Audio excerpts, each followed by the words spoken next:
Sri TV நேயர்களுக்கு வணக்கம். மெல்ல தெளிந்து சொல் நிகழ்ச்சியில் மீண்டும் சந்திப்பதில் மகிழ்ச்சி. உலக அளவிலே இந்தியாவுக்கு மிகப்பெரிய அளவில் பெருமை சேர்க்கக்கூடிய ஏஐ சம்மிட் டெல்லியில் பாரத் மண்டபத்தில் நடந்துட்டு இருக்கிறது நமக்கு தெரியும்.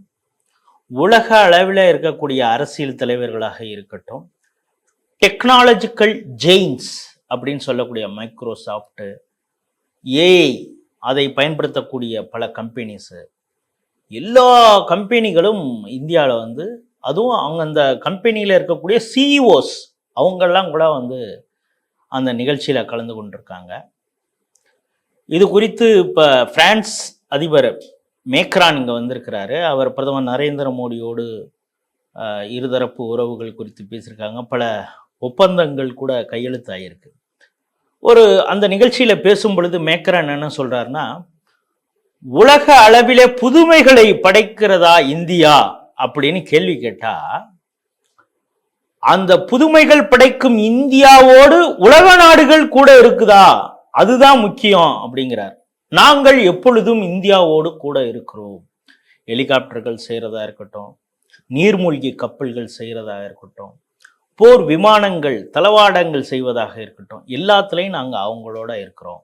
மேக் இன் இந்தியா திட்டத்தில் அவர்களோடு உறுதுணையாக இருக்கிறோம் அப்படின்னு சொல்லிட்டு அவர் என்ன சொல்றாருன்னா, ஒரு 5-6 குளோபல் லெவலில் உலக அளவில் டெக்னாலஜியை முன்னெடுக்கக்கூடிய கம்பெனிகள் பற்றி அவர் வரிசைப்படுத்துறார். அதோடைய சிஓஆர், இதனுடைய சிஓஆர் அப்படின்னு ஒரு 5-6 கம்பெனியை சொல்லிட்டு, இதில் எல்லாம் இந்தியர்கள் தான் கோலோச்சுகிறார்கள். ஆகவே உலகை தொழில்நுட்ப ரீதியாக வெற்றி கொண்டது இந்தியா அப்படிங்கிறது மாதிரி அவர் பேசிட்டு இருக்கார். இப்படி இந்தியாவிற்கு உலக அளவில் தொழில்நுட்ப ரீதி ஒரு நேரத்தில் இந்தியாவுக்கு தொழில்நுட்பம் யாரும் கொடுக்க மாட்டாங்க. அமெரிக்கா கொடுக்குமான்னு ஏங்கிட்டு இருந்தாங்க, ஜெர்மனி கொடுக்குமா அப்படின்னு ஏங்கிட்டு இருந்தாங்க, யூரோப்பிய நாடுகள் ஏதாவது கொடுக்குமா அப்படின்லாம் கேட்டுக்கிட்டு இருந்த நேரத்தில் இந்தியா டெக்னாலஜிக்கலி எவ்வளோ சவுண்டாக இருக்குது அப்படிங்கிற விஷயத்த பிரான்ஸ் அதிபரே இங்கே சொல்கிறாரு அப்படிங்கிற விஷயத்தை பார்க்குறோம். எப்போவுமே ஒரு நல்ல விஷயம் நடந்தால் அதில் ஒரு கரும்புள்ளி மாதிரி ஒன்று அமைஞ்சிரும். அப்படி ஒரு செய்தி ஒரு சின்னதாக ஒன்று நடந்த உடனே அதை இந்த எதிர்கட்சி தலைவர், அவர் எதிர்கட்சி தலைவரில் இந்த நாட்டின் எதிரி கட்சி தலைவர் ராகுல் காந்தி அதை ஒரு பூதாகரமாக ஆக்குகிறார். அந்த ஏஐ சம்மிட்டில் கோல்கோட்டியாஸ் அப்படின்னு ஒரு யூனிவர்சிட்டி இருக்குது. இது நாய்டா பேஸ்டு ஒரு உத்தரப்பிரதேசத்தை சேர்ந்த ஒரு பிரைவேட் யூனிவர்சிட்டி. அவங்க என்ன பண்ணுறாங்கன்னா, அந்த ஏஐ சப்ஜெக்ட் அவங்களும் ஸ்டால் போட்டிருக்காங்க அந்த யூனிவர்சிட்டி சம்மந்தம். அந்த யூனிவர்சிட்டியை நம்ம போய் பார்த்தோன்னா அவங்க நிறையா டெக்னாலஜிக்கல் ஓரியன்டாக பல சப்ஜெக்ட்ஸ் வச்சுருக்காங்க. ஃபோரன்சிக்கு சயின்ஸு என்னென்னமோ நிறைய கோர்சஸ் வச்சுருக்காங்க, அப்டேட்டடாக பல விஷயங்கள் வச்சுருக்காங்க. ஆனால் அவங்க அந்த ஸ்டாலில் என்ன பண்ணிட்டாங்கன்னா, ஒரு ரோபோட்டிக் டாக், ஒரு நாயை வச்சுருக்கிறாங்க. அதுக்கு பேர் ஓரியோன் அப்படிங்கிற ஒரு பேரையும் கொடுத்து அந்த ஏஐ சப்மிட் நடக்கிறதுனால அது அப்படியே போயிட்டு வர்றது மாதிரிலாம் ஒரு இது ஈவெண்ட்டு வச்சுருந்துருக்காங்க.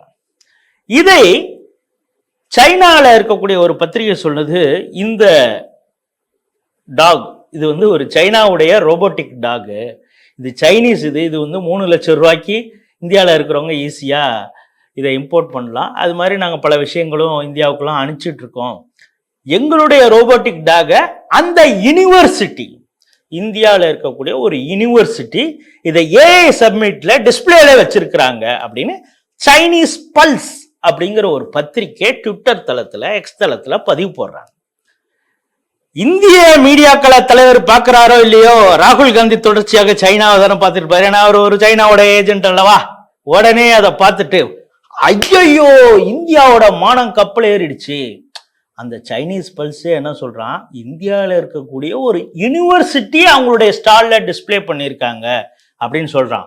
ஆனா ராகுல் காந்தி என்ன சொல்றாரு, ஐயா இது இந்தியாவுக்கே கெட்ட பேருங்க, தலை குனிவு. நம்ம எப்படி இனிமே யாரையாவது போய் பார்க்க முடியும்? டெக்னாலஜியில எவ்வளவு கேவலமா நம்மளை ஆக்கிட்டார், நம்ம முகத்துல கரிய பூசிட்டார் நரேந்திர மோடி. இனிமே எல்லாரும் நம்மளை காரி துப்புவாங்க அப்படின்னு. நான் ஏற்கனவே சொன்னேன், மேக்ரான் என்ன சொல்றாரு, உலக அளவில் புதுமையை படைக்கக்கூடிய நாடா இந்தியா அப்படின்னு கேள்வி கிடையாது. புதுமை படைக்கக்கூடிய இந்தியாவோடு மற்ற நாடுகள் கூட இருக்குதா, அவங்களோட உறவுல இருக்குதாங்கிறது தான் இப்ப கேள்வியே அப்படின்னு அவர் சொல்றாரு. இவர் என்ன சொல்றாரு, ஐயோ நம்ம மானமே போயிடுச்சு அப்படின்னு இந்த யோகியர் சொல்றார். இவங்க கேம்ஸும் ஒன்று நடத்துனாங்க. இப்போ சமீபத்தில் தான் பாவம் அவர் இறந்து போயிட்டாரு, சுரேஷ் கல்மாடி அப்படின்னு. அவர் அப்பொழுது அமைச்சராக இருந்தார், விளையாட்டுத்துறை அமைச்சராக. ரொம்ப விளையாண்டாரு அந்த கேம்ல. எவ்வளவு கோடிக்கணக்கான லஞ்சம் ஊழல் அதில் நடந்தது. கிரவுண்டு அதாவது செட் பண்றதுலேருந்து வர வீரர்கள் தங்குவதற்காக தங்கக்கூடிய இடங்கள், டாய்லெட் கட்டுறதுலேருந்து எவ்வளவு ஊழல் பண்ணாங்க அப்படிங்கிறது நாடே உலகமே சிரிச்சது. காங்கிரஸ் கட்சியுடைய ஆட்சியில யூபிஏ கவர்மெண்ட்ல ஒரு விளையாட்டு ஈவெண்ட், ஒரு ஸ்போர்ட்ஸ் ஈவெண்ட், அத்லெட் ஈவெண்ட்டை இவ்வளவு கேவலமாக நடத்த முடியாதுன்னு காரி துப்புனாங்க. அதை தான் காரி துப்புனாங்க. ஆனா இந்த ஏஐ சம்மிட்டை உலகமே கொண்டாடி கொண்டிருக்கிறது. பல நாடுகளுடைய தலைவர்கள்லாம் வந்து சரியான இடத்துக்கு நாங்க வந்திருக்கோம்.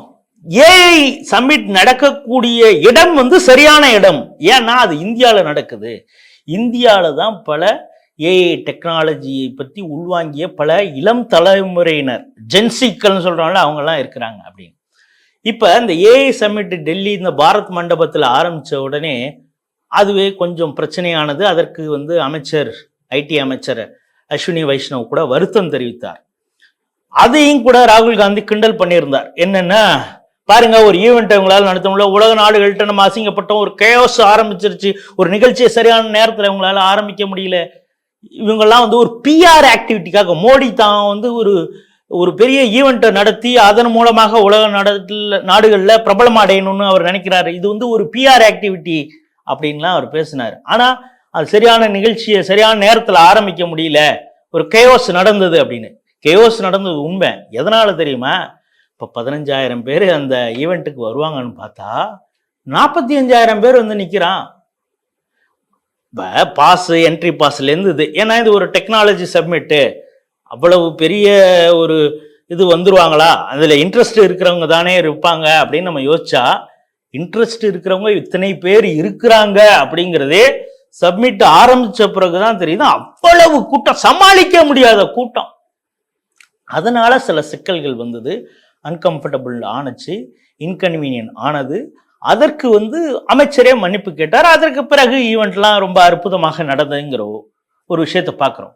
இப்போ இந்த சைனீஸ் டாக் இருந்ததுனால இந்த நாடே வந்து அசிங்கமாக போயிடுச்சு. ஏன்னா சைனாக்காரனே சொல்கிறான் இது ஒரு யூனிவர்சிட்டி தான் வச்சிருக்குன்னு. ஆனால் இந்த நாடுக்கே கெட்ட பேருங்கிறாரு. ஆனால் இப்பொழுது இன்னைக்கு தேதி என்ன? 18 பிப்ரவரி 2026. 2024 பிப்ரவரி 15ஆம் தேதி தானை தலைவர் ராகுல் காந்தி ஒரு வீடியோவை போடுறார். என்னன்னா, சைனீஸ் உடைய ஒரு ட்ரோனை வச்சுக்கிட்டு, இந்த ட்ரோன்ல பார்ட் எல்லாம் எப்படி தெரியுமா, கேமரா எப்படி இருக்கு தெரியுமா, இந்த எந்த பேட்டரி போட்டா இது வேலை செய்யுது தெரியுமா, இதோடைய ப்ரொப்பல்லருடைய டைமென்ஷன் தெரியுமா, இது எவ்வளவு வேகத்துல பறக்கும் தெரியுமா, எவ்வளவு உயரத்துக்கு பறக்கும் தெரியுமா, இதை வச்சு இப்போ வந்து போர் முறையே வந்து ட்ரோனை வச்சு தான் நடக்குது தெரியுமா. அதாவது ஒரு சயின்ஸ் டெக்னாலஜியில பிஸ்தாவான். இதை வந்து காட்டுறதுக்காக ஒரு வீடியோ போட்டாரு. அந்த DJI ட்ரோன் அப்படிங்கிறது இது இந்தியாவில் தடை செய்யப்பட்ட ட்ரோன். எப்பன்னா பிப்ரவரி 5ஆம் தேதி 2022 இந்த இதை வந்து இம்போர்ட் பண்ண முடியாது. சைனாலேருந்து இம்போர்ட் பண்ணா 2 லட்சம் வரைக்கும் ஃபைன் போடுவாங்க. இந்தியா தடை செய்திருக்கு. ஏன்னா இந்தியாவில் ட்ரோன் மேனுஃபேக்சரிங் அதிகமாகணும், இங்க இருக்கக்கூடிய நிறுவனங்கள் நிறைய ட்ரோனை வந்து தயாரிக்கணும், எல்லாருமே சைனா ப்ராடக்டை இங்க இம்போர்ட் பண்ணக்கூடாது அப்படின்னு மத்திய அரசு முடிவு பண்ணி அதை தடை செய்தா, அந்த தடை செய்த DJI வச்சுக்கிட்டு தலைவன் வந்து இது எப்படிப்பட்ட ட்ரோன் தெரியுமா, இது போல இந்தியாக்களில் செய்யணும்னு நினைக்கிறோம். ஆனா பிரதமர் மோடி தன்னை வந்து தொடர்ச்சியாக சொல்லிட்டு இருக்காரு, நம்ம வந்து ஐடியில எப்படி டெக்னாலஜியில் அப்படி இருக்கிறோம் அப்படின்னு, ஆனால் மேனுஃபேக்சரிங்கே இங்கே இல்லை அப்படின்னு. அந்த வீடியோ வந்த பொழுதே பல ட்ரோன் மேனுஃபேக்சரிங் கம்பெனியினர், பல இளம் தலைமுறை தொழில் முனைவர்கள் பல வீடியோக்கள் போட்டாங்க. இந்த ஆளுக்கு 10 பைசாவுக்கு பிரயோஜனமே இல்லைங்க இந்த ஆள் போட்ட வீடியோ. இந்த ஆளுக்கு ஒரு மண்ணாங்கட்டின் ட்ரோனை பற்றி தெரியாது. இந்தியாவில் எவ்வளவு 1000 பேர் இந்த ட்ரோன் மேனுஃபேக்சரில் இருக்காங்களா, அதில் இருக்கக்கூடிய ஒவ்வொரு பார்ட்டுக்கும் ஆன்சிலரி யூனிட் பல நிறுவனங்கள் இந்தியாவில் இருக்குது அப்படின்லாம் சொன்னாங்க. அதையும் தாண்டி இவர் அப்போ இந்த நேரத்தில் சைனா தான் இதில் டாப்பாக இருக்குது இந்த ட்ரோனில் அப்படின்னு. நம்ம அதோடு சேர்த்து பார்க்க வேண்டியது என்னன்னா, ஆப்ரேஷன் சிந்தூரில் சைனாவுடைய ட்ரோன் ஒன்று இருக்குது, அதையும் துர்க்கிஷ் ட்ரோன், அதையும் நம்முடைய இந்தியாவிலேயே தயாரான ஸ்கை ஸ்ட்ரைக்கர் அப்படிங்கிற ஒரு ட்ரோனை வச்சும் நாகஸ்திரா அப்படிங்கிற ஒரு ட்ரோனை வச்சுதான் நம்ம அடிச்சு துவம்சம் பண்ணோம். ஆயிரக்கணக்கான ட்ரோன்கள் பாகிஸ்தான் தரப்புல இருந்து இந்தியாவின் மீது ஏவப்பட்ட பொழுது நாகஸ்திராவும் ஸ்கை ஸ்ட்ரைக்கரும் அடித்து துவம்சம் செய்தது. சைனாவுடைய ட்ரோனையும் காலி பண்ணோம், துர்க்கிஷோட ட்ரோனையும் காலி பண்ணோம். ஆனா இதற்கு முன்னால இவர் தூக்கி காட்டி வீடியோ பதிவிட்டது என்ன? சைனாவோட ட்ரோனு, இந்தியாவில் தடை செய்யப்பட்ட ட்ரோன். இப்ப நீங்க பாருங்க, தடை செய்யப்பட்ட ட்ரோனை காட்டி சைனாவோட டெக்னாலஜி தான் பெருசு, இந்தியா ஒண்ணுமே இல்லைங்கிறாரு.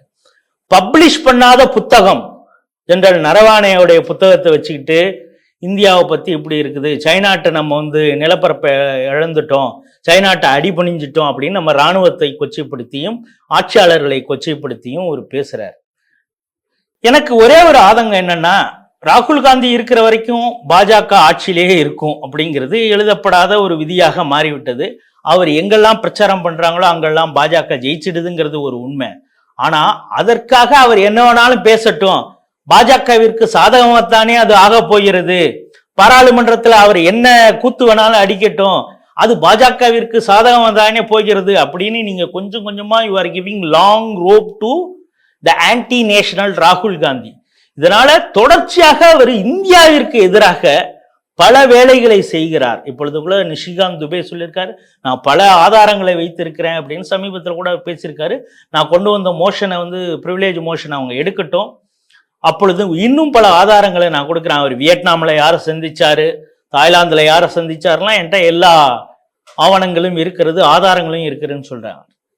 நம்முடைய ஆதங்கம் என்னன்னா, பாஜகவிற்கு சாதகமாக ராகுல் காந்தி பேசுவதும் அவருடைய நடவடிக்கையும் இருக்குது அப்படிங்கிறதுக்காகவே எத்தனை நாட்கள் இது போன்ற இந்திய எதிர்ப்பு நிலையை எடுத்திருக்கக்கூடிய ராகுல் காந்தியை நீங்க அலோவ் பண்ண போறீங்க அப்படிங்கிறது தான் இருக்குது.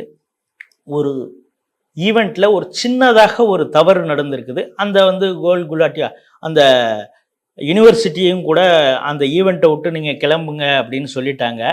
முழு விசாரணை, ஏன்னா இது ஒரு அரசியல் விஷயமாக கொண்டு போக ஆரம்பிச்சிருக்காங்க அப்படிங்கிறதுக்காக உடனடியாக இது பண்ணியிருக்காங்க. முழு விசாரணை கூட செய்யாம உடனே அந்த யூனிவர்சிட்டி என்ன சொல்றாங்க, நாங்கள் சும்மா தாங்க டிஸ்பிளே பண்ணோம், இது எங்களுடைய ப்ராடக்ட்னு நான் எங்கேயுமே சொல்லலை அப்படின்னு அவங்க ஒரு விளக்கம் கொடுத்துருக்காங்க. ஆனாலும் ஒரு சின்னதா நடந்த ஒரு தவறை பூதாகரமாக்கியது இந்த நாட்டின் எதிரி கட்சியான காங்கிரசின் ராகுல் காந்தி. தொடர்ச்சியாக இந்திய விரோதம், இந்தியாவிற்கு துரோகம் இழைத்து கொண்டு இருக்கிறார். இதை மக்கள் பார்த்து கொண்டு இருக்கிறார்கள் அப்படிங்கிறதும், இந்த துரோகத்தை ரொம்ப நாள் அனுமதிக்க கூடாது ஆளும் அரசு அப்படிங்கிறதும் தான் நம்முடைய செய்தி. மீண்டும் ஒரு நிகழ்ச்சியில் சந்திப்போம். நன்றி, வணக்கம்.